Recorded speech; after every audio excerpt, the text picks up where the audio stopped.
So let's talk about Keir Starmer's speech. It felt a bit like we kind of wandered into the wrong conference with all those mentions of Nigel Farage.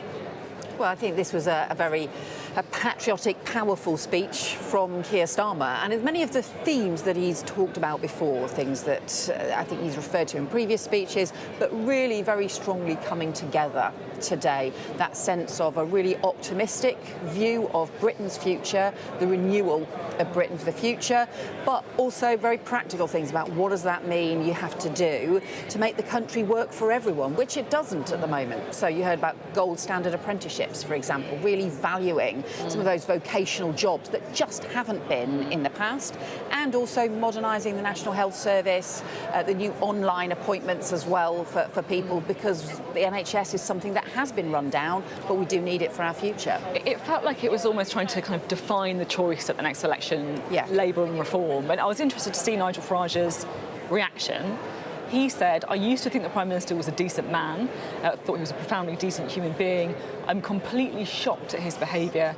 I hope when he wakes up tomorrow morning, he feels ashamed of what he's done. What do you make of that? Well, I think that's a bit of a ridiculous response. I think there is a choice between the renewal, the positive vision for the country in which we all come together to do it, and the really divisive approach that Reform have been putting forward, which is also actually about decline, because the approach they've taken is also would deny us some of the investment, the support for jobs that we need, so the strong future that we need, and also really divisive, really much about running the country down. But I think what you've heard there is Nigel Farage doesn't like his policies being criticised. He's not used to that. He's used to being able to just stand on the sidelines shouting, and actually, we can't do that. We've got a real choice here. We're going to be honest with people about how divisive and how damaging those policies are going to be. You say they're divisive and damaging. Do you think Nigel Farage is racist? No, we're not saying that. What we're saying is that policy, for example, that they've put forward, which is to say people who have been living in the UK for decades, who've got long-term leave to remain in this country, working in our National Health Service or setting up businesses here in the UK, and he's suddenly talking about deporting them. We're saying that policy is immoral, it's wrong, it's deeply damaging. Are you saying it's racist? We think we should control. Well, that's what the Prime Minister said, yes. But what do you think you do? So what we've said is that what we have to do is control our borders. What we have to do is control migration, but what we shouldn't be doing is saying people who've been in this country for very many years suddenly have to return. If you have racist policies, does that not make you racist? No, so I think this is about where people right across the country who are concerned about all sorts of issues. But there are some policies that Reform has that are wrong. So lots of people have concerns about immigration, where, as you know, we've said for some time we need to make sure that legal migration is coming down. That did get out of control under the Conservatives, but also to make sure that we're dealing with the illegal migration, with the small boat crossings, some of those serious problems. But we will do so in a way that means those who respect the rules, those who are contributing to our country, aren't suddenly being told that they're going to be deported, even though they might have been living here for years. That's the divide. You were Home Secretary until recently, right? Shabana Mahmood is now in that job. There is, I guess, a sense that she's, come in and grabbed the initiative. She's gone further in terms of rhetoric and also in policy when it comes to tackling immigration. Do you think you were the wrong person to take on Reform? Is that why they moved you? Well, I think the policies that she set out this week were exactly the ones that we identified in the Immigration White Paper.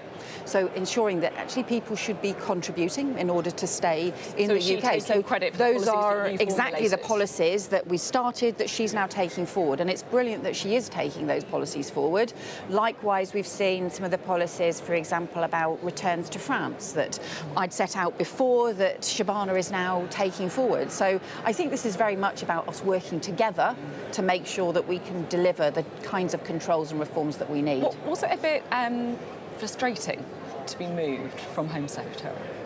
So this is a huge honour to be the UK's Foreign Secretary. So there was a lot of work that we were doing as Home Secretary, a lot of important work that Shabana's now taking forward, but now to be the Foreign Secretary at a time when we've had a really important and successful state visit, which has led to billions of pounds of investment, tech investment in the UK, that we have this peace initiative for Gaza and for the Middle East, which is incredibly important, that I was having a lot of meetings and discussions about last week in order to make sure we can and take that forward, and have also been to Kyiv. So many really serious issues around security, issues around how Britain responds on the global stage, that frankly it is an honour to do that job. Let's talk about that peace policy, shall we? We saw, of course, the White House's 20-point plan for Gaza. So firstly, do you endorse that plan?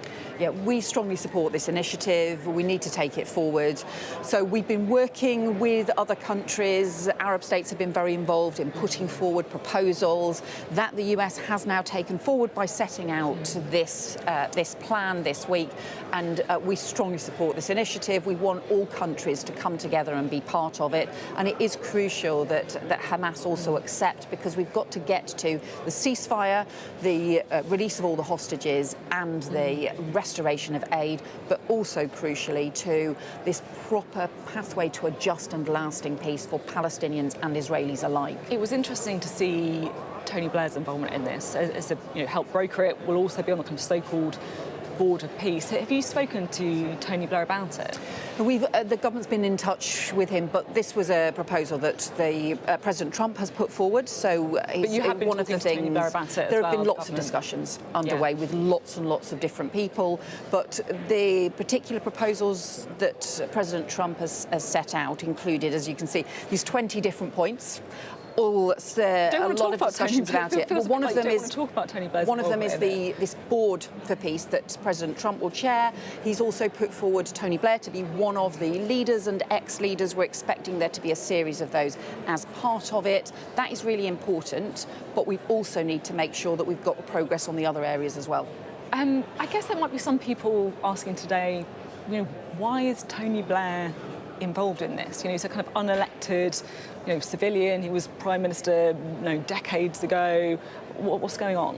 Why is he? So I think a lot of different people have been involved in this. So what started actually he was summer, named by Donald Trump. Yes, I'm not just plucking exactly. this out of random. Yes, he's central to it. So what started in the summer with the process around recognition, including the UK, France, Australia, Canada, and so on, has been really important. Recognising a Palestinian state for the first time. That's been alongside the agreement by the Arab League and Arab states to agree that there can be no role for Hamas in the future governance of Gaza or the future governance of Palestine. So you have those things happening together. And that work has then also led to a series of proposals for this framework for peace, contributing towards the 20 points. And Tony Blair's been one of the people who's been putting forward proposals. The UK government, the French government, Arab governments, how's and his so on record in the Middle East forward to it. Well, I think he'll be one of the people putting it forward. Remember, of course, he was the Middle East peace envoy for some years as well, and of course has a record on a lot of international things. How did that go in that role? That was an important role as part of working for different countries and working internationally as well. I know the role, but how do you think he performed in it? What's his record like? I mean, people remember him from the Iraq War as well. Yeah, and also from the work he did as Middle East peace envoy for a period of time. That was working with international governments for the US, the EU, the UN at that time, and also... Not much peace in the Middle East now, though, is there? Well, no, we've got an awful lot to do. I mean, I think this initiative is really important. And I think this is a moment that's come together, this moment now. So it's an opportunity, but we really need all countries to come back together behind it. How are we doing in the appointment of a US ambassador? There's a process underway for that. Do you have any timetables for no, timescale? There's a process underway. Okay. And finally, we're hearing this evening that Rachel Reeves is expected to kind of scrap the two-child benefit cap and replace it with a taper system. So in other words, you get less money the more children you have. Is that something that you'd support? Well, there's a child poverty task force that's due to report that will been drawing together a whole series of issues looking at the real problems around child poverty. As you heard, though, from the Prime Minister today, we've already lifted thousands of children out of poverty. We've already got the proposals that's being set out on free breakfast clubs and also expanding free school meals for children, a lot of work around making it cheaper to be able to get school uniform and also helping parents back into work. So a whole range of things underway. The Child Poverty Task Force will be reporting soon and we look forward to that. OK, thank you very much. Thank you.